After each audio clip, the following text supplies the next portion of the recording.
Let's talk about a case called U.S. versus Nora out of the Ninth Circuit and how it affects surround and callouts.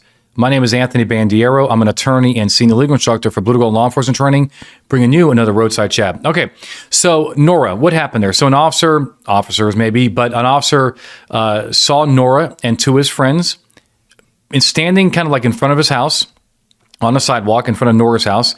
And these guys are gang members, I believe. And so the officers want to make contact, almost like a consensual encounter, proactive patrol, and they start talking to these guys.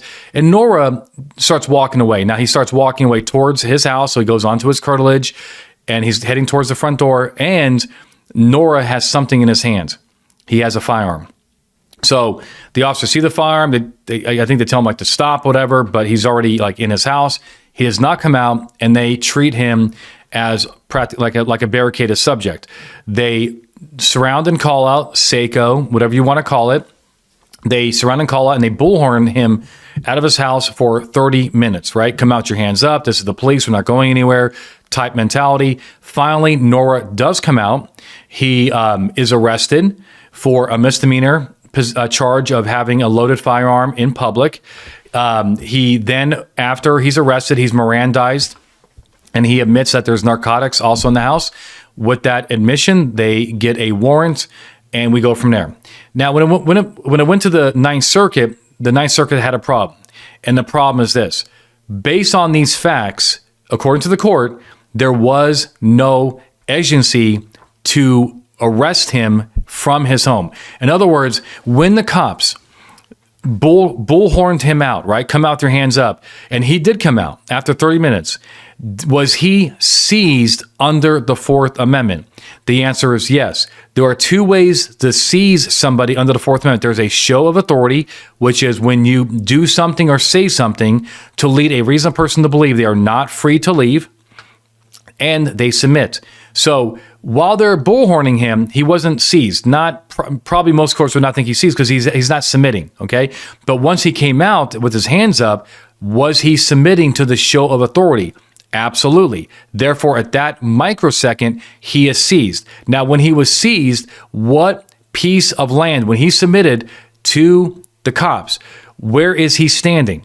Well, he's probably standing in his home when he decides to submit and start walking towards the front door with his hands up. But certainly he was also seized in the curtilage. So the way that you need to look at this was that seizure occurred inside the home. Therefore, it's an in-home arrest. If you have an in-home arrest, what do you need? You don't just need PC.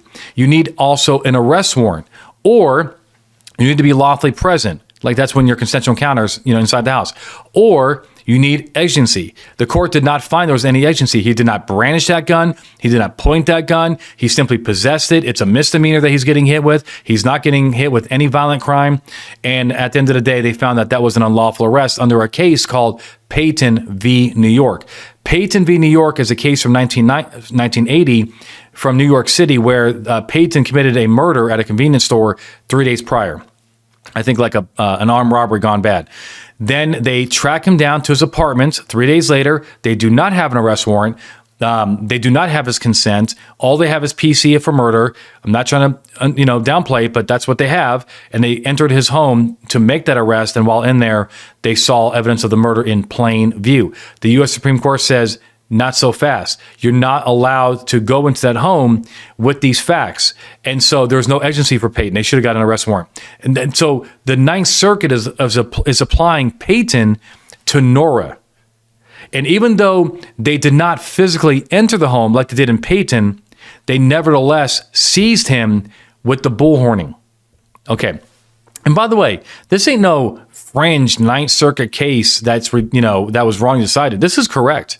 Right? I mean, this has to be correct under Supreme Court case law, because when you order somebody to come out and they do, and they submit to your authority, that certainly is implicating the Fourth Amendment.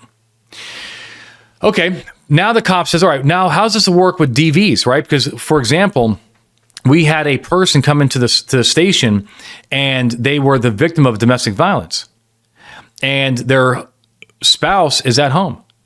Can we now go to the house and bullhorn him out?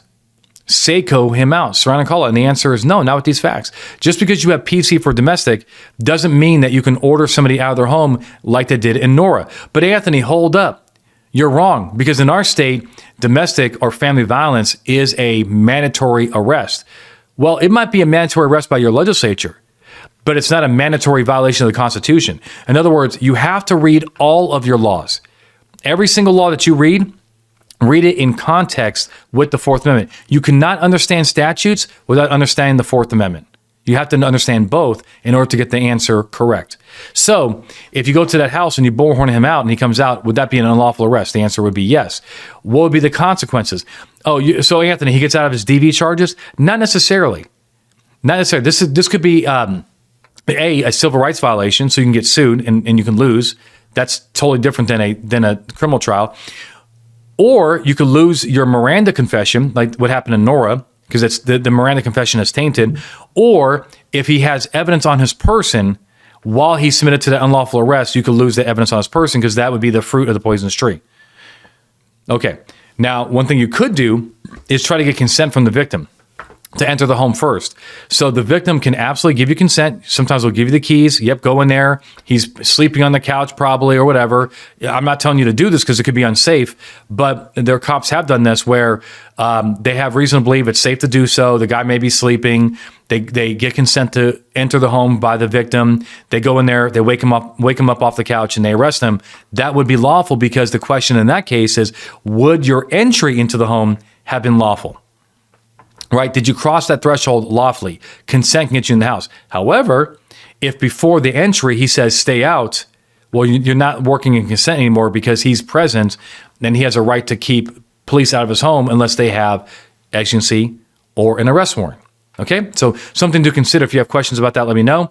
But that's what I have to share with you about Nora. It's a very interesting case. Think about it when you're doing your job out there. If you want to know more, you want to get clarification, you want to get all your questions answered, you really need to join us every Wednesday during our Search and Seizure show. We answer questions live on air in a call-in show. Go to bluetogold.com and check out our schedule for the upcoming year. We do them almost every week, okay? They come with a certificate. We get your questions answered. You're going to absolutely love it. All right? If you like what we're doing here, like, subscribe, share with your friends. Until next time, my friends, you stay safe.